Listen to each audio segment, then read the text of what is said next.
In the behavior setting, the milieu is expected to meet with the human needs. The built environment, on the other hand, is expected to provide body comfort. Anthropometrics and ergonomics are two sciences that deals with the relationship between human capacities and the built environment. Anthropometry is the science that studies on human physical dimensions, capabilities, and limitations. For the environment and behavior fit, it must be remembered that the physiological capabilities of people differ from each other. From infancy to adulthood and elderly, physiological capabilities changes all the time. Physiological capabilities also vary by gender and race. The statistical sizes vary with age. The average height for an elderly person would be up to 80 millimeters lower than that for a younger person. The science of anthropometrics uses data on human dimensions and ranges of motion, how far various body parts can move. Researchers usually measure subjects from a particular group, older, adult, females, then calculate the averages. They also study differences between groups, for example, comparing young women to very old ones. There are two basic types of human body, dimensions, structural, static, include measurements of head, torso, and limbs in standard positions, functional, dynamic, measurements taken in working positions or during movements associated with certain tasks. Anthropometry studies.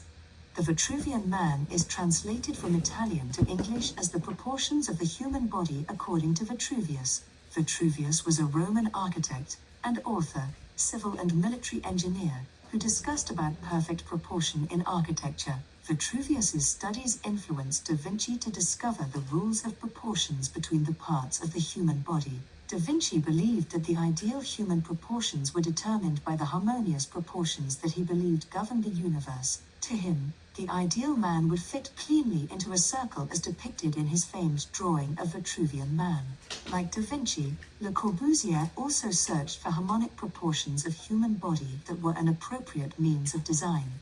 He dedicates a whole chapter in his book named Vers une Architecture to the theme of regulating lines and observed in his arguments prefacing this. The module law was based on the golden section and on the measurements of the human body. Golden section, a figure in which the relationship of the smaller part to the larger part is the same as that between the larger part and the whole.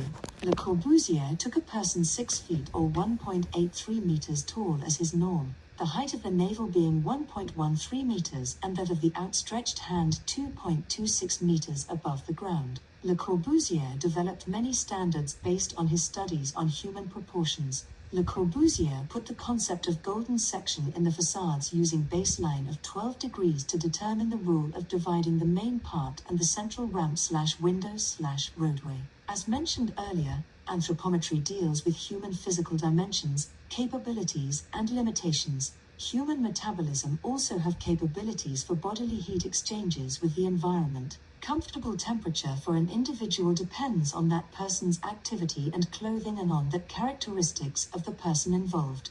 Ergonomics. Ergonomics focuses more specifically on people and machines. Ergonomics is a science which is concerned with the physical and psychological relationship between machines and the people who use them. The main objective of ergonomic studies is adapting design objects for the human use. While designing objects, people's capabilities and limitations are taken into account. This helps to ensure that the product is fit for use by the target users. Ergonomic studies also search to find ways to keep people safe, comfortable, and productive while they perform tasks at work and home. Therefore, the goal of ergonomics is to design equipment, tools, job tasks, and the environment to maximize productivity, efficiency, safety, and comfort by reducing worker fatigue, stress, accident, and discomfort. Ergonomic deals with different design scales varying from the design of work areas, including office furnitures, automobile interiors,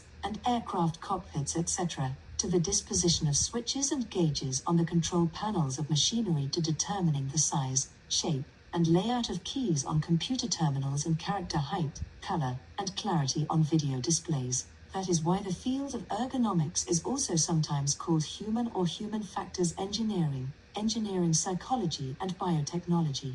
The foundations of the science of ergonomics appear to have been laid within the context of the culture of the ancient Greece and Egypt. A good deal of evidence indicates that Greek civilization in the 5th century BC used ergonomic principles in the design of their tools, jobs, and workplaces. One outstanding example of ergonomics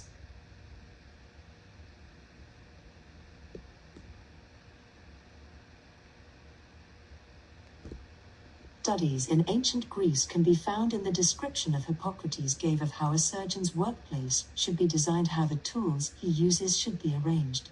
The archaeological record shows that the early Egyptian dynasties made tools and household equipment that illustrated ergonomic principles. In 19th century, American mechanical engineer Frederick Winslow Taylor pioneered the scientific management method, which proposed a way to find the optimum method for carrying out a given task. His efforts to improve industrial efficiency, called as Taylor's principles or Taylorism. Taylorism became a theory of management that analyzes and synthesizes workflows. Its main objective was improving economic efficiency, especially labor productivity.